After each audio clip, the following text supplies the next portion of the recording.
Fundamental duties, ठीक है भाई। ओके, ये रही आपकी फंडामेंटल ड्यूटीज। तो ए से लेकर के तक, तो ए से लेकर के तक कितने हो गया? तो जे पे हो गए 10 और के पे हो गए 11। ठीक है भाई। 11। तो 11। 11 फंडामेंटल ड्यूटी हैं आप लोगों की। ठीक। इससे क्वेश्चन आया था, बता देता हूं क्वेश्चन भी क्या था एग्जैक्टली। आर्टिकल 51 ए का जी पॉइंट पूछा गया था। ठीक है, जी। जी देखिए क्या है। To value, protect and improve the natural environment including forest, lakes, rivers and wildlife, to have compassion for living creatures. ये बात, ये क्वेश्चन आया था एग्जाम के अंदर। ठीक है। आर्टिकल 51 ए जी क्या कहता है? एक्चुअली ये बात कहाँ से आई थी? ये क्वेश्चन था आपका पिछली यूनिट से, 9वीं यूनिट से, पीपल एंड इन्वायरमेंट से। ठीक है। तो पीपल एंड इन्वायरमेंट का ये क्वेश्चन था। सभी लोग इसे स्क्रीनशॉट ले लेंगे। और ये 11 की 11, क्योंकि नागरिक कर्तव्य हैं भाई। आप लोगों को अगर अपने देश में अपने ही कर्तव्य नहीं पता कि आपको क्या करना चाहिए, तो फिर ये गलत बात हो जाएगी। आप किसी भी देश में देखिए, भारत के ही लोगों को नहीं पता होगा, वैसे सही बता रहा हूं मैं, कि भारत के लोगों को नहीं पता कि उनके कर्तव्य क्या हैं। लेकिन क्या आपको लगता है कि बाकी देशों में, ब्रिटेन में, यूएस में, कनाडा में, ब्राजील में, यूरोप में, जर्मनी में, फ्रांस में, पोलैंड में, हॉलैंड में, इटली में, सूडान में, जिबूती में, अफ्रीका में, या चाइना में, या वियतनाम में, लाओस में, कंबोडिया में, हनोई में, बांग्लादेश में, श्रीलंका में, क्या आपको लगता है कि उन लोगों को अपनी फंडामेंटल ड्यूटी नहीं पता होंगी? पता होंगी, ठीक है। लेकिन क्योंकि बचपन से पढ़ाई जाती होंगी। लेकिन हमारे यहाँ, हम इतने बड़े हो गए हैं, पीएचडी तक हो गई है बहुत लोगों की, कुछ लोग कर रहे हैं, और पोस्ट ग्रेजुएशन तो हो ही गई है सबकी। लेकिन किसी को भी जो है अपनी 11 कर्तव्य पता ही नहीं होंगे। ठीक है। तो ये 11 कर्तव्य याद कर लीजिए आज। पहला कर्तव्य क्या है? आर्टिकल 51 ए में आता है, पहले तो ये बात जान लीजिए। संविधान का पार्ट 4 ए में आता है, दूसरी ये बात जान लीजिए। और तीसरी बात, फिर इन 11 के 11 को ऑर्डर में याद करना है। ठीक है। तो पहला जो कर्तव्य है वो क्या है? कि कॉन्स्टिट्यूशन को मान करके चलना, और जो हमारे देश के आइडियल हैं, इंस्टीट्यूशन हैं, उनका सम्मान करना। ठीक है। और भारतीय नेशनल फ्लैग का सम्मान करना, और नेशनल एंथम का भी सम्मान करना। ठीक है। हालांकि एक बात का ध्यान रखना, फंडामेंटल ड्यूटी है, एनफोर्सेबल बाय द लॉ नहीं है। यानी कि ये आपका कर्तव्य है, इसे आप करें, ये आपके लिए गाइडलाइन है। लेकिन अगर आप इसका पालन नहीं करते हो तो इसके लिए सजा नहीं है। बात समझ रहे हो? जैसे आपने नेशनल एंथम है, आप खड़े हुए नहीं हुए, अगर आप नहीं खड़े हुए तो आपको कोई जेल नहीं पहुंचा सकता इसके लिए। ठीक है। ये आप लोग डिबेट देख ही रहे होगे आजकल, है ना, वो बहुत चल रहा था कि वो थिएटर में जो है नेशनल एंथम बजा और कुछ लोग खड़े नहीं हुए तो उनकी मार पिटाई कर दी गई। तो वो मार पिटाई कानूनी रूप से गलत है। ठीक है। हमें खड़े होने के लिए कंपल्शन नहीं है, लेकिन ये हमारी ड्यूटी है, और हमें अपनी ड्यूटियों का, अपने कर्तव्यों का अपनी मर्जी से ही पालन करना चाहिए। ठीक है भाई। तो these are not enforceable by law, ये बात भी कई बार पूछी जाती है। ठीक है जी। कि कानून के द्वारा इसे रेगुलेट नहीं किया जाता, आपको स्वेच्छा से इसे पालन करना है। चलिए भाई, ठीक है ठीक है ठीक है ठीक है। और याद करने के लिए भी ध्यान दे लीजिए, लॉजिकल ऑर्डर में है ये सब।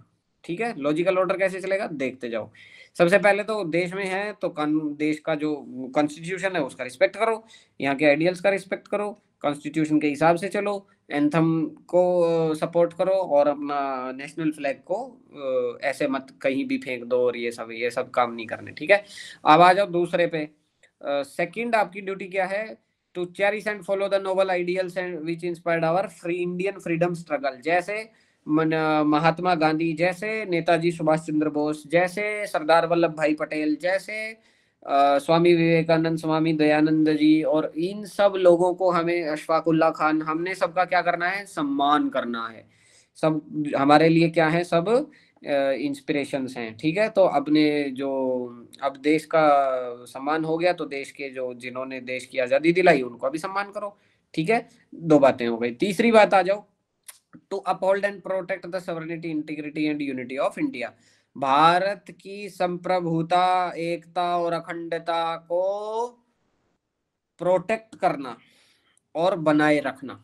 ठीक है, इसकी रक्षा भी करनी है और इसे बना के भी रखना है, भाईचारा बना के रखना है, सदाचार बना के रखना है, यहाँ की संप्रभुता को बना के रखना है, किसी दूसरे देश को कंट्रोल नहीं करने देना। ठीक है, ओके, तीसरा कर्तव्य हो गया। चौथा कर्तव्य आ जाइए, डिफेंड द कंट्री, देश की रक्षा करना और नेशनल सर्विसेज देना, राष्ट्रीय सेवाएं देना जब आपसे कहा जाए। ये क्या आप लोग करंट में रिलेट कर पा रहे हो? 51A D, कोई बोलना चाहेगा इस पे तुरंत, शॉर्ट में? रिलेटेबल लगा? ये क्वेश्चन पूछे जाने के ज्यादा चांसेस हैं, क्यों? अरे इजराइल और हमास, इजराइल अभी क्या हो रहा है, बच्चा बच्चा वहां का राष्ट्रीय सेवा देने के लिए तत्पर है, डिफेंड करने के लिए अपने कंट्री को तैयार हो गया।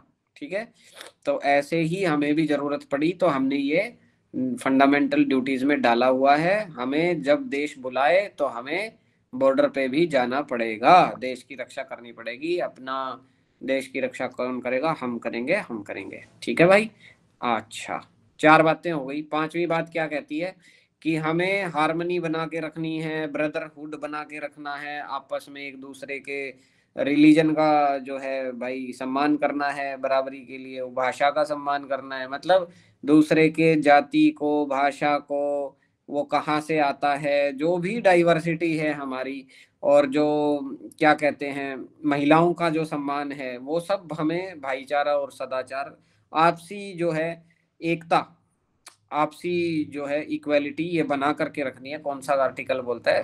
पांचवा, मतलब इसका जो पांचवा पॉइंट है वो। ठीक है, अब आ जाइए छठे पे।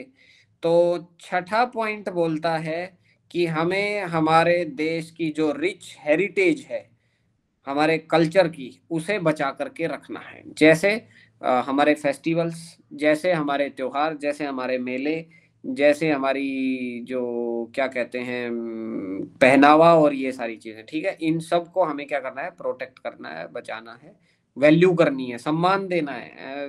ऐसे नहीं भाई अपनी कल्चर को छोड़ दिया। ठीक है, तो अपने कल्चर का सम्मान कीजिए। ठीक है भाई, ये हो गया हमारा छठा पॉइंट। ठीक है, सातवें पे आ जाओ। सातवां बहुत ज्यादा इंपॉर्टेंट था, है, रहेगा। क्या करना? वैल्यू करना, प्रोटेक्ट करना और इम्प्रूव करना, किसको? नेचुरल इन्वायरमेंट को। कैसे? जो हमारे फॉरेस्ट हैं उनको बचाइए, लेक्स हैं उनको गंदा मत करिए, रिवर्स को गंदा मत करिए, वाइल्ड लाइफ को बचाइए, मारिए मत। ठीक है, शेर, चीता वगैरह जो भी है, किसी को भी जानवर को मारने का अधिकार आपको नहीं है। और जितने भी जीव जंतु हैं उनके लिए क्या रखिए? दया भावना रखिए। ठीक है, तो हमारा संविधान खुद कह रहा है यार, नॉन वेज वॉन वेज मत खाओ, है ना? जब दया रखोगे जीवन के प्रति, जीवित क्रिएचर्स के प्रति, तो फिर अपने आप नहीं मारोगे, है कि नहीं? तो समझने वाला समझ जाते हैं, बाकी मारने वाले मारते रहते हैं, रोज ही मारते हैं। तो पाँच, छः, सात, सात हो गए। आठवें पे आ जाइए। हमें साइंटिफिक टेम्परामेंट डेवलपमेंट करना है, एजुकेशन को ऐसा रखना है, हमें मानवता को बढ़ाना है, और जानने की हमारी जो इच्छा है उसको हमेशा जगाए रखना है। नौवें पे आ जाइए। हमें अपनी पब्लिक प्रॉपर्टी जो है उसको बचा करके रखना है, तोड़ना फोड़ना नहीं है कि सरकार का है इसे तो तोड़ देते हैं, आगजनी कर देते हैं ना लोग। वो बाबा राम रहीम के जो, उसमें देखिए कितने लोगों ने हिंसा कर दी थी, पब्लिक प्रॉपर्टी को जला दिया, पुलिस की गाड़ियां जला दी, तुम्हारी जेब से निकलेगा मेरे भाई। ठीक है, तो ये बात को और वायलेंस को खत्म करना है, नहीं करना है भाई। ठीक है, ये बात हो गई। अब आ जाइए दसवें पर। दसवां क्या बोलता है कि आपको अपने आप को ऐसा बनाना है कि आप विशालतम लक्ष्यों को प्राप्त कर सकें। अपने भीतर के जो है ना पोटेंशियल को बाहर निकालिए। स्वामी विवेकानंद की जो बात थी, manifestation of perfection in man, बिल्कुल वैसा ही है ये आर्टिकल 10, मतलब 10वां पॉइंट हमारे आर्टिकल 51A का, जो ये कहता है कि आप अपना जो है ना एंडेवर, भीतर की जो वो है कुछ कर गुजरने की जो क्षमता है उसको, उसके लिए हमेशा प्रयासरत रहिए। अब लास्ट जो है 11वां, वो बोलता है कि एक पेरेंट या एक गार्जियन की ड्यूटी है कि वो अपने बच्चों को जो है अच्छी शिक्षा दे, और 6 से 14 तक के बच्चों को कंपलसरी है उनको शिक्षा देना। ठीक है, तो ये कब ऐड हुआ? 86वां अमेंडमेंट एक्ट 2002 के द्वारा इसे ऐड किया गया। पहले 10 ही थे, कब? 10 ही थे कब? 1976 में।